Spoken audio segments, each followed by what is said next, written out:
Hello, everyone.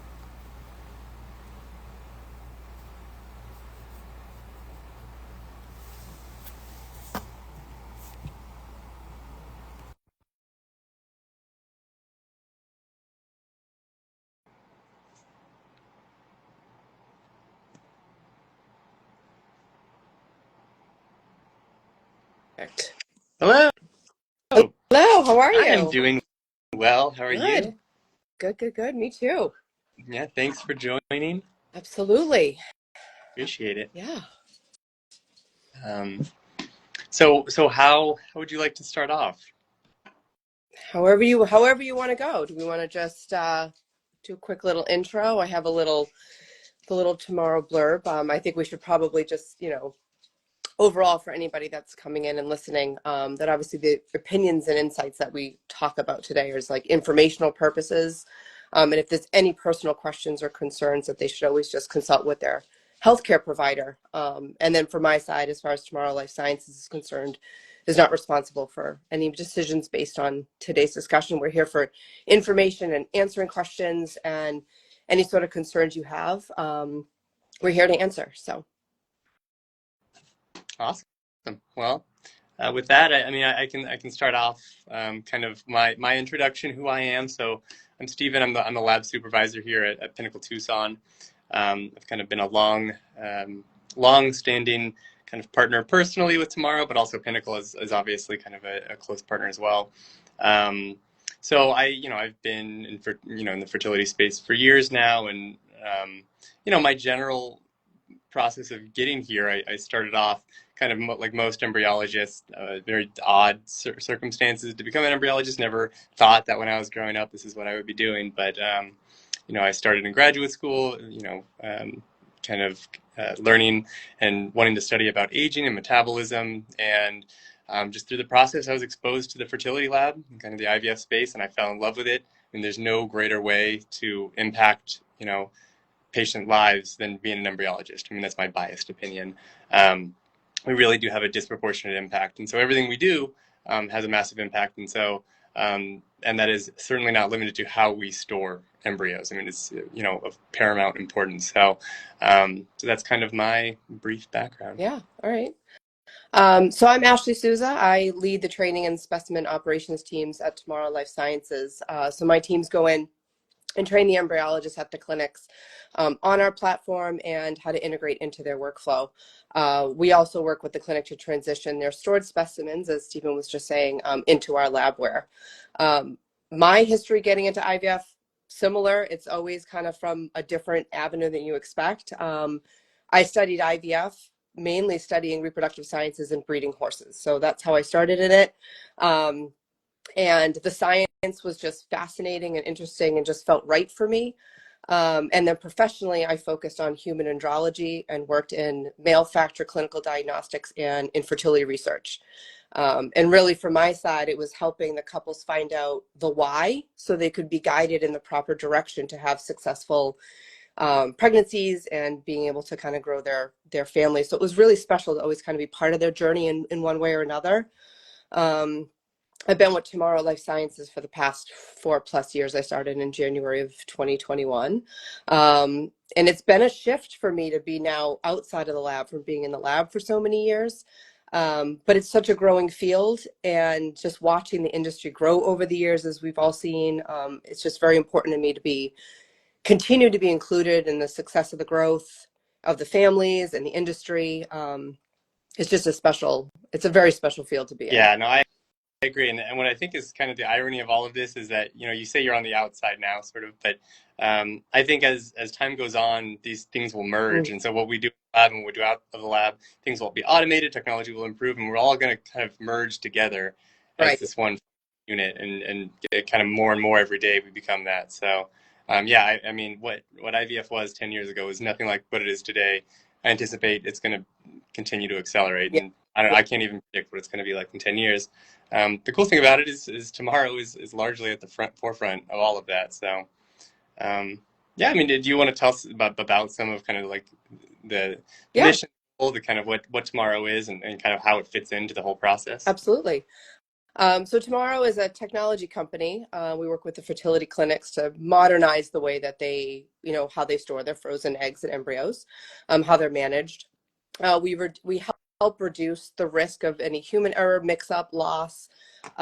So with the Tomorrow system, frozen IVF specimens are digitally identified and tracked, so they can be safely managed with automation, and then remotely monitored.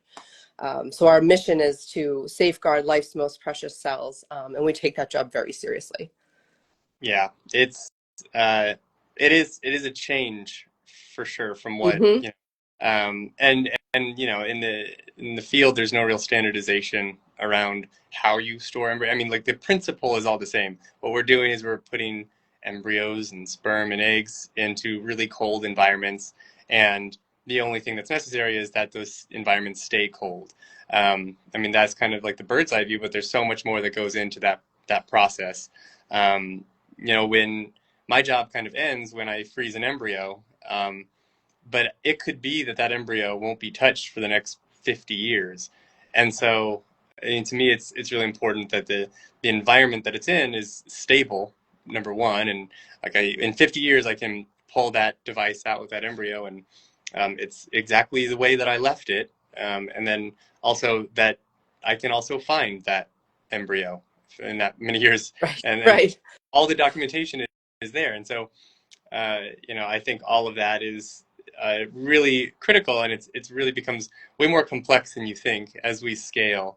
I mean, IVF has grown so much Hmm. over the years that it used to be that you would have like 100 patients a year, and now there are clinics with thousands and thousands. So you have to somehow manage this scaling problem.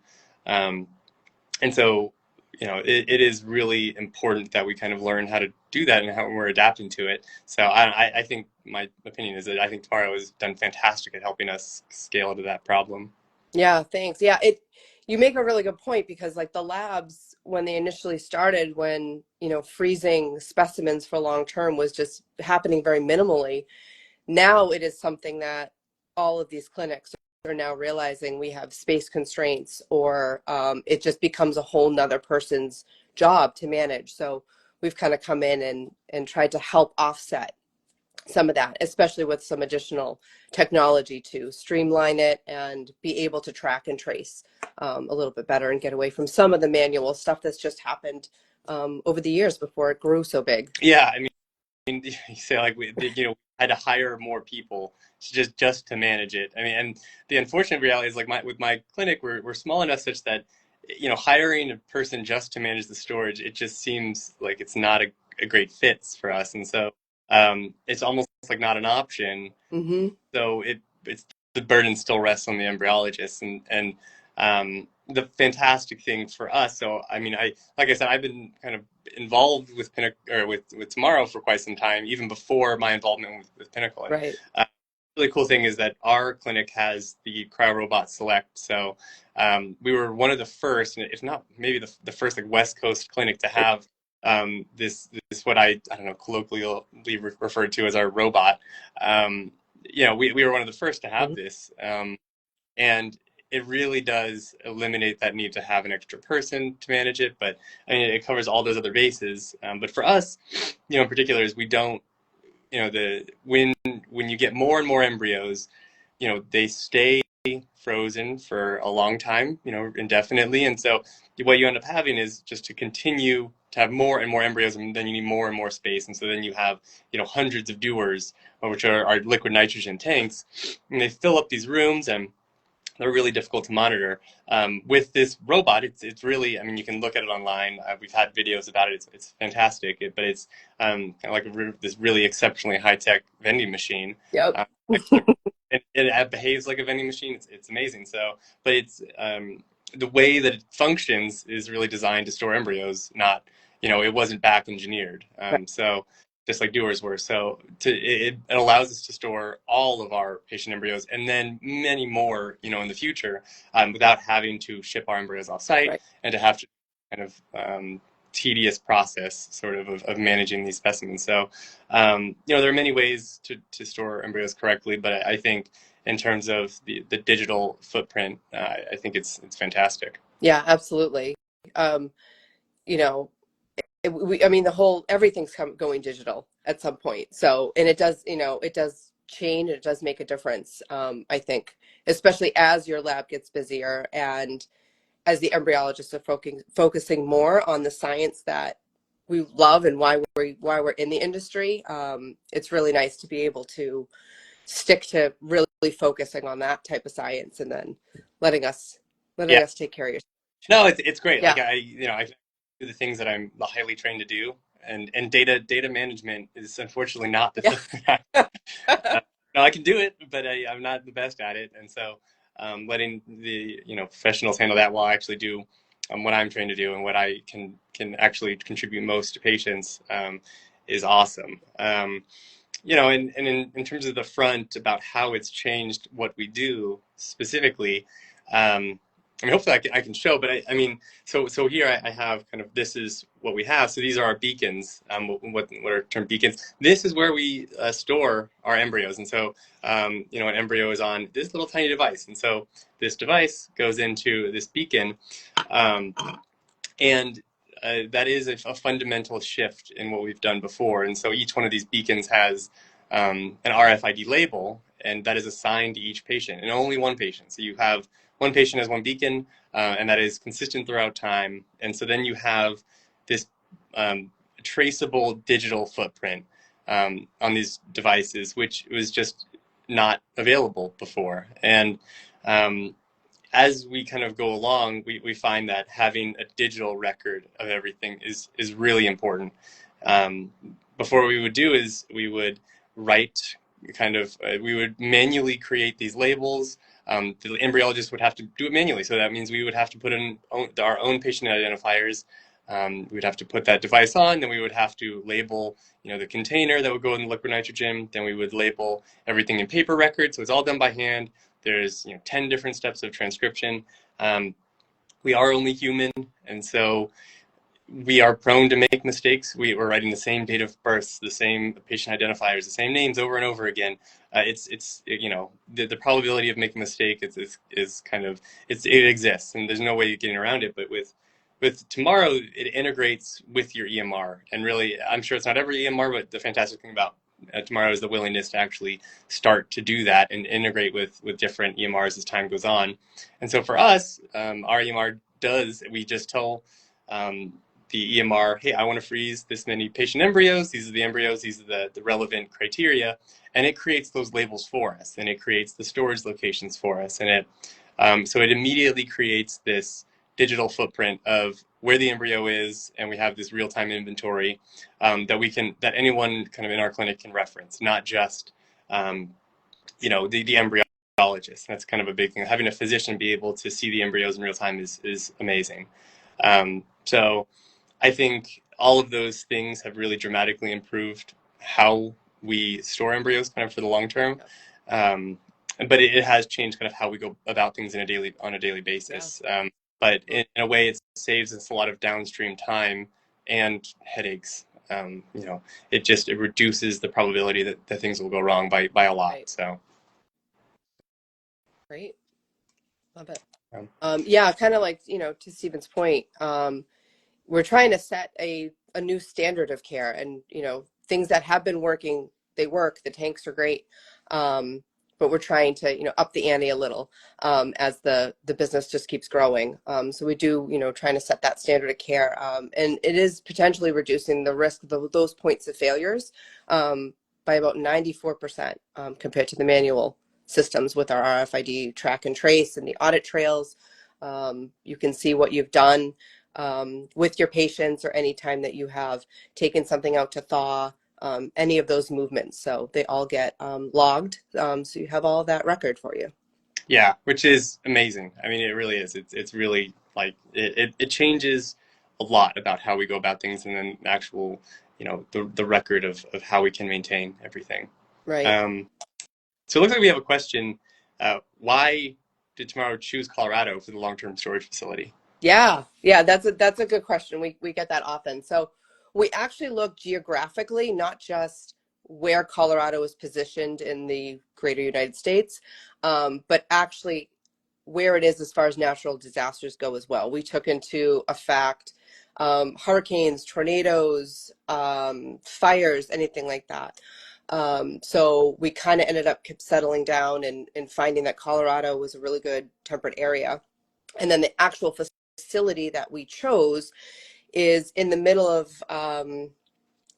sort of like a cul-de-sac of businesses, but we are surrounded by a road. So even if there was any sort of potential wildfire in that particular area of Colorado, which is very low, we actually have space, safe space around the building itself as well as an additional barrier. So we took a lot of care. We looked in a lot of different places. And this one just really checked off all the boxes to be the safest place. Plus, the amount of square footage we were able to get as well means that we can scale and help scale the clinics that need us, the Pinnacle network, all of that. So we put that into account as well. Yeah, I mean, as an embryologist, we count our blessings when we're in Colorado or Arizona, because like Yeah.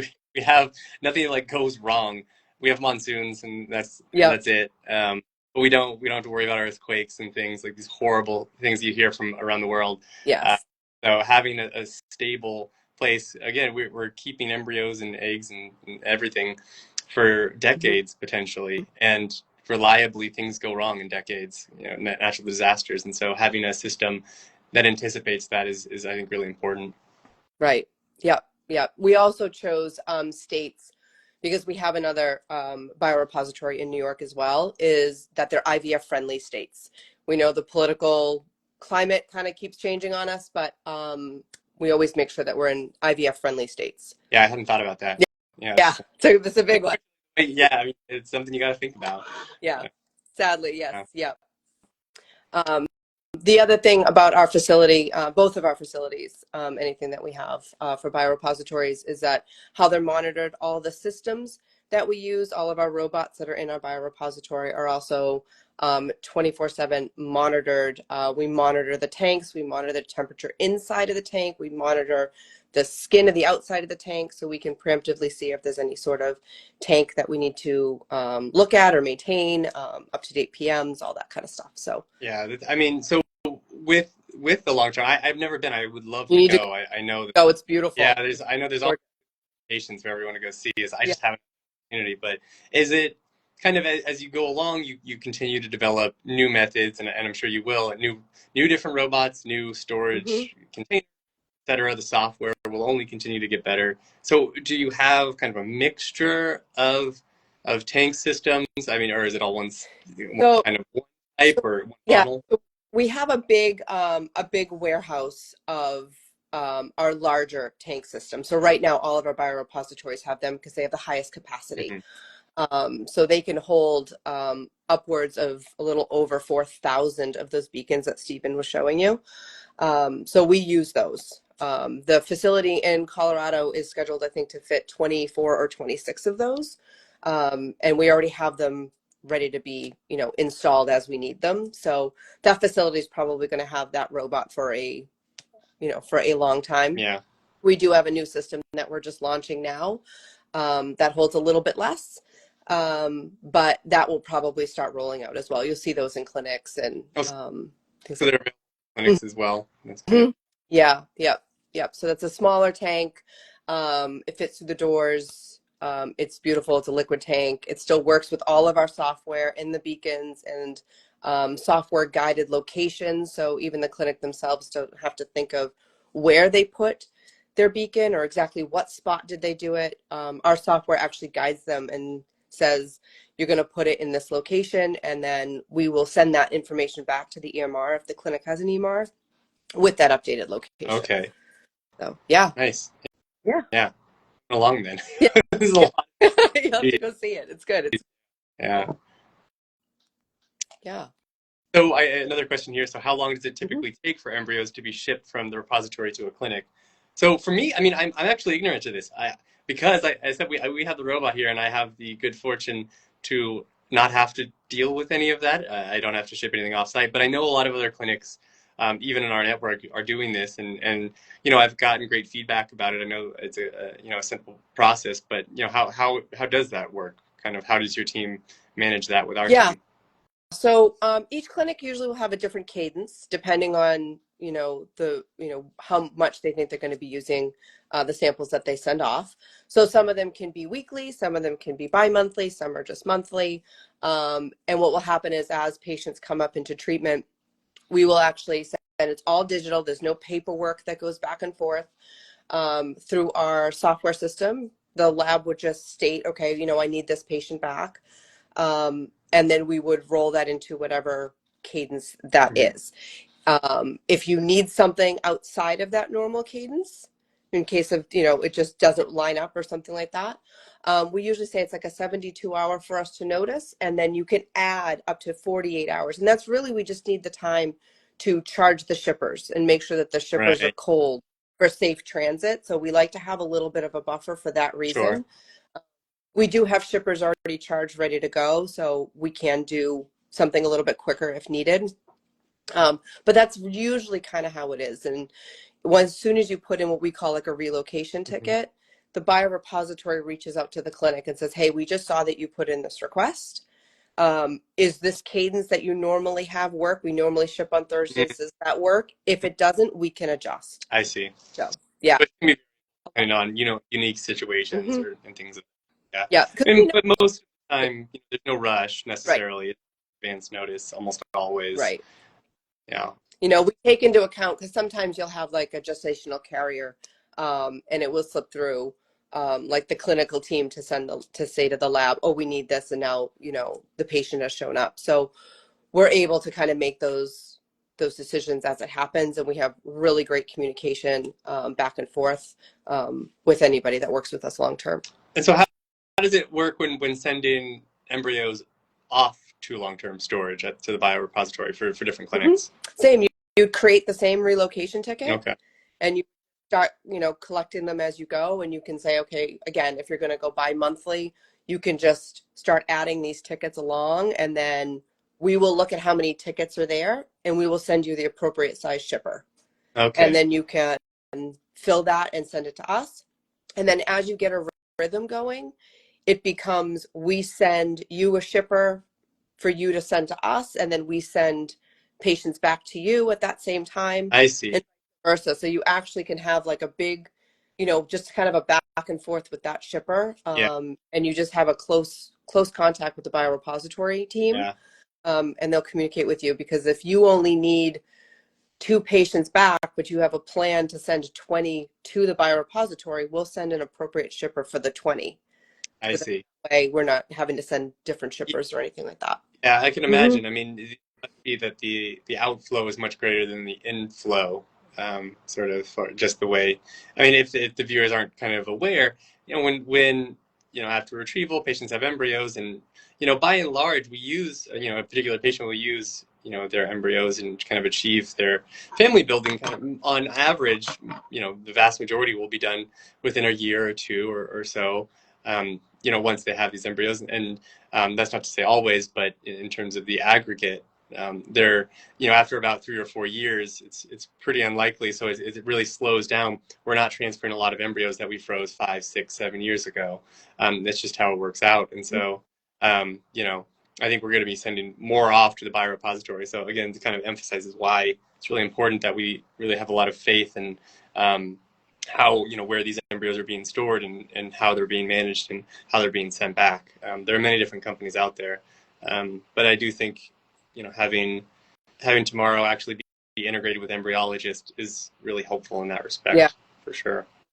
And like with you, Stephen, so you already have your patients in beacons Mhm. because you've been increasing them. So once they come up to whatever timeline that is that you're ready to send them off, there's no further work. There's no further paperwork. There's no further changes or communication or anything. It is strictly, it stays in that same beacon. Yeah, The biorepository does nothing but handle the beacons from the shipper and put them into the robot. We don't open them. We don't deal with devices. yeah, So what you hand us is what you get yeah, back. And it's all based on that yeah. RFID. So it keeps it quite secure in this tight little package. Yeah, and what I will say too is it seems understated. Like I don't hear people talking about it a lot, but when you have the actual device is really it's a thick piece of plastic and it has this cap that screws on.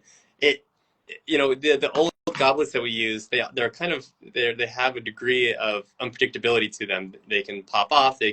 How different clinics kind of manage them and set them up differs. And so not all ways are wrong, but there's a lot of different ways. And so, as an embryologist, you have to adapt to all these different methods. In this case, this thing is closed. I'm not worried about the device floating up or going anywhere. There's even it's so kind of thick and big that even when pulled out of liquid nitrogen, there's still liquid nitrogen still in it. So even if somebody made the unfortunate mistake of pulling it out of liquid nitrogen, you have like 4 or 5 minutes before you can fix that error. Whereas with the old systems, it was almost game over immediately. So it really gives us a lot of peace of mind. It creates, a lot of room for error. I mean, or rather, it creates a buffer in case things go wrong, whereas we had no buffer before. And so I always like to say, I mean, I hate to say that we're human, but mistakes happen. And so, very rarely, but I never want to see anything go wrong. And so why even have a process that could go wrong when we can? So I think all of that is great. So I'm excited that eventually, no matter what, and as we continue to scale up, I'm going to have to send these embryos to, off-site. And I'm really thrilled that I won't have to actually do any extra paperwork. I've already done all the hard work up front. You will not. Yeah. Yeah. The other reason is for anybody who doesn't know how we interact and how we partner, is in some other sort of off-site facilities that you have, the patients usually take back control over their specimens. In our partnerships with Pinnacle, it is still the clinic's inventory. We are just an extension of their storage facility. So that's why there's no paperwork, because it is just you stating you want to now house this particular patient in a different robot that just happens to be in a different location. But it's still your inventory. It still is on your inventory list. You still have access to seeing everything. As far as the patients are concerned, they don't need to do anything with us. They would still go to Stephen in whatever clinic that they're at and say, I'm coming in for treatment. And, it's the clinic's responsibility to just let us know what they want back, and we send it back. But Yeah. the patients don't have to do anything extra. The labs don't have to do anything extra. So Yeah. And as a patient, you don't think about that until you're confronted with it. right. I have a huge part of my job is managing transport in and out of embryos, and because there's so many different clinics and so many different storage companies, et cetera, I have to track down the points of contact, or the patient does, somebody does, Right. and everyone does it differently, and it's not like it's unsafe in any way, but it creates this logistic nightmare that can take really variable times. I mean, some people are on it and they have great teams, and some just have a different process that can take months. And so, if you're a patient and you want to move your embryos, across the country somewhere, it can take anywhere from a week to 6 months to get it done, depending on kind of the particular process in place. And so having that be eliminated entirely, where I just say, hey, I want the embryos back now. The patient doesn't have to do anything. They don't have to deal with this process. They don't have to deal with a third-party courier, which is expensive and, is just a whole, separate party that has to get involved. It really saves a lot of time, a lot of headache, and reduces an already really stressful process. Right. And they can just focus on what they really are there for, and not worrying about where their embryos are. Yeah. Mm-hmm. And for the embryologist Yeah. too. Yes. Don't have to worry. Yeah. So it's just to Yep. worry about. Exactly. Exactly. Yeah. And so, I mean, can you speak more of the partnership between Tomorrow and Pinnacle specifically?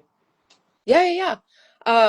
So the partnership kind of grew over time, with that shared commitment, for the innovation and, increasing that care, kind of noticing all of these things that have been working, but we all know they could be better, or we could make some changes.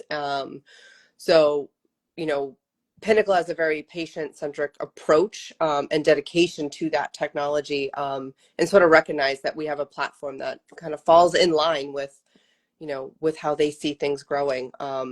So we, by integrating, we're FDA cleared automated technology. I think it gives Pinnacle the opportunity to enhance, safety and their efficiency and transparency across the network. Also, why, providing the highest standard of care to their patients. I think it's key that as we're doing this and trying to help, that patients are front of mind for us. From our side, helping the embryologists be able to spend more time with what they do for the patient's best interest is impactful, and it's huge. Yeah, no, I agree. I mean, and I can speak to from the Pinnacle side. I mean, there is this obsession with adopting technology and using that to improve our patient care. And we continue to see, our rates continue to improve, our processes continue to improve. All of these things are only getting better. So I do think it's a really great partnership. I mean, I still have the original kind of embryologists that were from Tomorrow that I worked with like years ago are Yep. still emailing me and for feedback, just like what my thoughts are, how can we improve this Yes. process. It has improved and changed a lot since it worked in the first Mhm. place, but now there, I mean, as embryologists, we always have gripes about Yeah. XYZ thing. We're complaining about something that's not, perfectly, fitting our efficiency model. And so, but the cool thing about that is that a lot of the Tomorrow embryologists and engineers, et cetera, are of the same Yeah. mindset, and so they're always trying. Having that feedback to me, I really appreciate. It's not always the case. Some people say, one and done. We have a thing that works. Let's just keep it that way. But you can't solve scalable problems if you're just going to stay static. So um, the way things continue to improve is really promising to me. The Really, the inclusion into EMR systems is something I never even thought was going to happen when we started. I thought it was just such a long shot, and I wasn't even the one pushing for it, and it got done. And it's fantastic. It's a game changer. This was never something that 10 years ago we imagined would be possible. So Right. yeah, Yeah. I think it's great. Yeah, we have so Tomorrow has a lot of embryologists scattered throughout the company itself. Anybody who trains goes on site with the clinics. They're all embryologists. They all have lab experience. Anybody who's in the biorepository, they're embryologists. We have the software team and the hardware engineers and everything. We have embryologist meetings, and we discuss things that we like, things that we know need improvement. And we want clinic feedback. We've put what we think is working. We want you to work with it. And what do you like? What don't you like? What would you think would make things better? And that's how we tailor how we improve the system, how we improve our tanks, our software. Like Stephen said, integrating with the EMR. How can we make that smoother? What information? We want to avoid double entry. We're not trying to change management and workflows is tough enough. We're not in here trying to make it Yeah. worse. So it's okay, where do we get stuck? Or you're still doing double entry here. Okay, let's work with your EMR, or let's see what we can do on our side to eliminate you having to do that and slowly make things better. So we intermittently, we will ask the clinics that are using us, hey, do you have any feedback? How's it going? The workflow you started when you first installed the CRS, how's that changed now? Because now it's been, how long have you had that, Stephen? Oh, A gee. couple of years, right? Yeah, three or so years, Yeah. something like that. So I'm sure the first way you were doing it is totally different than how you've just Yeah, mastered it. yeah, Because, it's fundamentally different in how yeah. we approach it. But it's only gotten kind of better in terms of how yeah, before, like you said, there's a lot of double entry, which was still worth it to me at the Mhm. time. I mean, it was still like this was undoubtedly a better, more secure system for us. But now it has become an actual more efficient. Like initially, I suppose I would say it was not a more efficient system. Right. It was just a safer, more Yep. reliable system. But now it has become an actual efficient system, which is great. And so a lot of the low hanging fruit has been addressed, and I think that'll only continue to improve. Which again, it when you eliminate a lot of those inefficiencies from the lab perspective, these things anyone can really do. It's not, particularly complicated to be making these labels for devices and, putting it into but it's all this clerical work that it takes all this time out of our day, and it draws us away. One, it can create fatigue. I mean, it's repetitive. It takes a long time.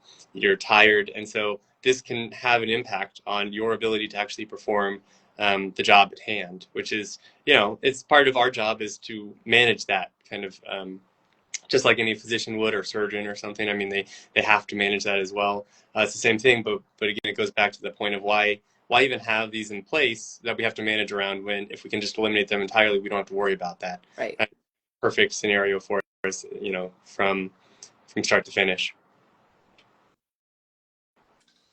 Great.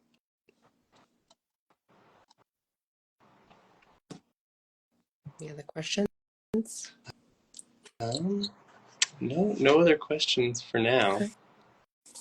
I just think, I think storage really, it matters. It's critical to fertility journeys. And I think when you look at it, safe, accurate, storage is critical. It's critical to a successful pregnancy. So choosing fertility clinics like Pinnacle, that is like investing in the state of the art storage and stuff is key to think about. Yeah, no, I completely agree.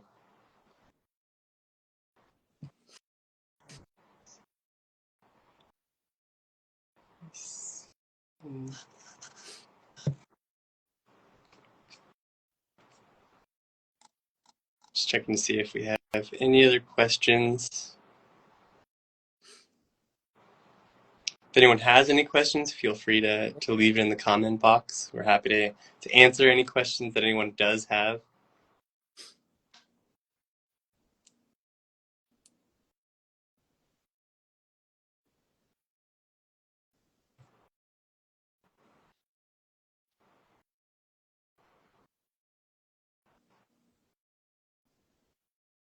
Well, it's been a pleasure working with you, Stephen. Yeah. We've been with us for you're a star player here. Yeah, thank you. Yeah, I appreciate it.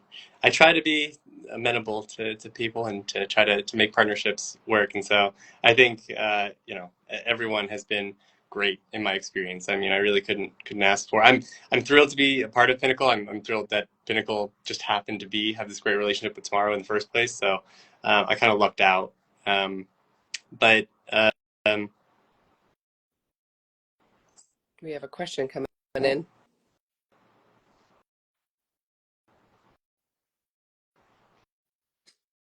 I think this one we might have answered. So how long does it typically take for embryos to be shipped from repository to clinic? Yeah, so what we do, as far as once we decide what the shipping date is, it we don't use like ground transportation. We have like high care, like medical courier type systems. So we will ship it and the clinic will get it the following morning. Wow. So it's just a quick overnight shipment. Yeah, no, that's great. And then I guess I haven't seen it. Is it a different what kind of container, what kind of dry shipper are you using? Is it a Tomorrow developed container? Nope. Is it standard dry shipper? Yeah, it's a standard dry shipper, but we have a couple of different sizes that we use depending on how many samples and patients that you're moving. So we'll use a smaller one if you have 4 or less that's coming back and forth. And then we have a larger one that will actually fit. We have these grids that actually store our beacons in, and each grid holds 49, and the medium shipper can actually fit 2 of those. So we have the capacity and the ability to move 98 at a time. Wow. But usually the shipments come in, it's usually small shippers for the most part. And then if you're choosing to just send a lot back to us, we might send the medium. But you have the grids themselves are also they're made in a way with material that holds thermal capacity. So it adds an additional layer to the fact that the dry shipper is at the appropriate temperature. That is also monitored. We have live view of it. So we see where it is, where it's going, what the temperature is, if the shipper's been tipped at all, if it's had any rocking motions in transit, anything like that. So we can see all that. We actually can see light as well. So if somebody opens it when it shouldn't be Oh, open, we can see if it opens. okay, that's There are tamper resistant tags on it, so obviously there would be a big deal if we notice sunlight before there should be. yeah. Um, but Oh, that's great. all that as well, and we share that with the clinic. So once we have a live view and everything's on its way, we share that information with the clinic. So you would be able to also know when it's supposed to arrive to Oh, nice. on that as well. Yeah. Well, that's why I like the beacons as well. You don't have to worry quite as much about, these containers being flipped upside down or sideways or whatever the case. I mean, that's the one thing that makes embryologists nervous is that, we don't control the entire process of shipment. And so if someone knocks over something, I mean, the temperature is the most Right. important thing, but having that barrier, I think is a wonderful option to Yeah. have. So I guess, before we wrap up, can you tell us what's on the horizon for tomorrow? I mean, is there anything that I can know about? I would like to. And, um, You can get in on early. yeah, yeah. But is there anything kind of what's next? It, yeah, Anything like that? it's probably our tomorrow vault. You'll probably see that all over social media at this point. Um, so that's our tank. It has it's a little bit more capacity than the robot you have. And it works in the grid format. So now you have that additional property. But it's not automated. It's automated in the way of software automated. So it's going to tell you where to Uh, put things. Okay. You're not waiting for the robot itself Mm, to actually bring it to you, which was some feedback we got in the clinics is in order for automation to do that, that takes time. It just takes time to have a robot move from one side to another. mhm, And grab your embryo that way. right.